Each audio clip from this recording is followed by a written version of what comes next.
All over world अगर आपको दो ऑप्शन दिया जाए, एक में बोल जाए आपको पार्टी करना, शौक कॉमेडी करना और गेम खेलना, दूसरी तरफ ही आपको बोल जाए आपको पढ़ाई करनी है और जो भी आपका गोल है उस पर फोकस करना, तो ऐसा क्या रीज़न रहता है कि हर कोई पहले ऑप्शन में ज़्यादा इंटरेस्टेड होता है, जबकि उसको पता है अगर वो सेकंड ऑप्शन में ज़्यादा इंटरेस्ट दिखाएगा तो लाइफ में कहीं आगे पहुंच सकता है, फिर भी लोग पहले ऑप्शन में ज़्यादा इंटरेस्टेड होते हैं।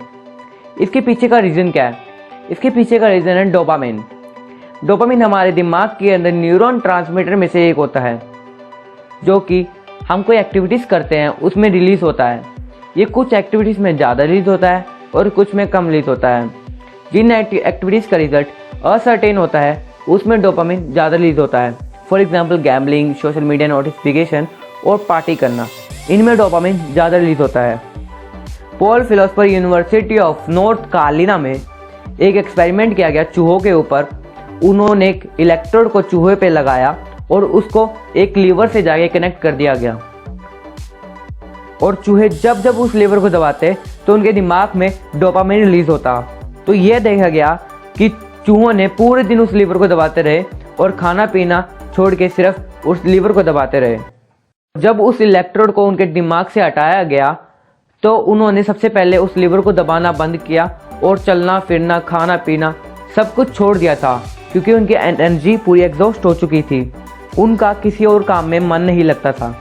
सेम चीज़ हमारे साथ होती है।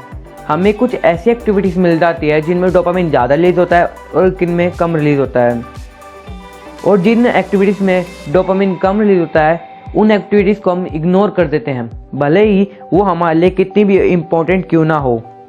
और हर किसी की डोपामिन एक्टिविटीज़ अलग अलग होती हैं, पर high dopamine activities gambling, gaming और सोशल मीडिया नोटिफिकेशन ये सबकी कॉमन होती हैं। जिन एक्टिविटीज़ का रिजल्ट अननोन होता है, मतलब जिनका रिजल्ट हमें नहीं पता, हमें वो एक्टिविटी कर तो रहे हैं पर हमें उनका रिजल्ट नहीं पता, उनमें डोपामिन रश ज़्यादा होता है। एक साइंटिस्ट के लिए उसकी हाई डोपामिन एक्टिविटीज हो सकती है पूरे दिन रिसर्च करना और पढ़ाई करवाना, और दूसरी तरफ एक शराबी की हाई डोपामिन एक्टिविटीज हो सकती है पूरे दिन ड्रिंक करना और डांस करना और पार्टीज करना।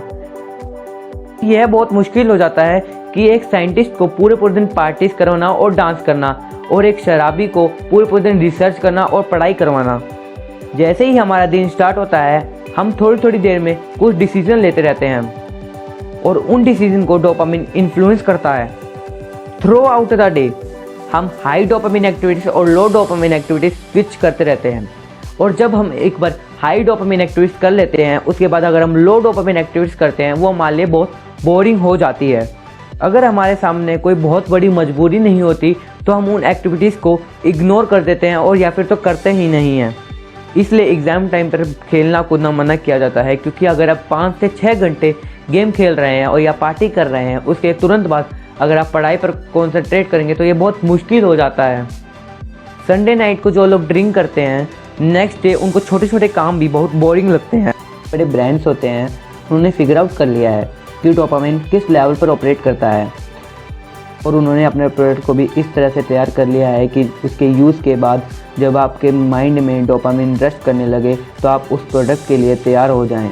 एक एक्सपेरिमेंट और है, एक चूहे को उसकी फेवरेट चीज़ दी गई और वही सेम चीज़ उसको 1 वीक तक दी गई, तो उसका डोपामिन रेट है वो लो था। इसका मतलब है कि डोपामिन भी लेस रिएक्टिव हो जाता है नॉन चीज़ों के साथ। अगर आप 1 स्पून कॉफ़ी ले रहे हैं तो थोड़ी देर बाद आपको 2 स्पून कॉफ़ी की ज़रूरत हो जाएगी। इसलिए देखा गया जो बड़े बड़े ब्रांड्स होते हैं वो थोड़े समय में कुछ ना कुछ चेंजेस लाते रहते हैं अपने मेन्यू में। अगर आप मॉल में जाते हैं तो वहाँ से प्रोडक्ट मार्केटिंग में गेम, क्विज ये सारी चीज़ें करवाई जाती हैं, जिससे क्या होता है आपका इंटरेस्ट बना रहता है। बाय 1 गेट 1 फ्री जैसी स्कीम एकदम से ट्रिगर होता है डोपामिन का। तो अब इन सब का सोल्यूशन क्या है? इन सब का सोल्यूशन बहुत ही सिंपल है।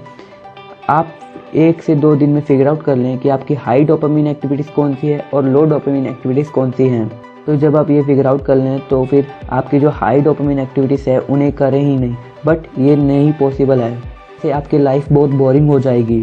सेकेंड ऑप्शन ये है कि आप जब हाई डोपामिन एक्टिविटीज़ करें उनको लो डोपामिन एक्टिविटीज़ के बाद करें। जैसे कि जब आप पढ़ाई कर रहे हैं तो फिर आपको गेम खेलना है, तो आप पढ़ाई के बाद गेम एज ए रिवॉर्ड अपने आप को उस एक्टिविटीज़ को करें। सेम अगर आपको कोई गेम खेलनी है तो पहले अपनी जितने भी इंपॉर्टेंट काम है उसको निपटा ले, फिर उसके बाद गेम एज ए रिवॉर्ड करें। इससे क्या होगा कि आपकी हाई डोपामिन एक्टिविटीज़ भी बनी रहेंगी और लो डोपामिन एक्टिविटीज़ भी बनी रहेंगी। तो बेसिकली कॉन्सेप्ट ये है कि जब भी आप हाई डोपामिन एक्टिविटीज़ करें उनको लो डोपामिन एक्टिविटीज़ के बाद में करें।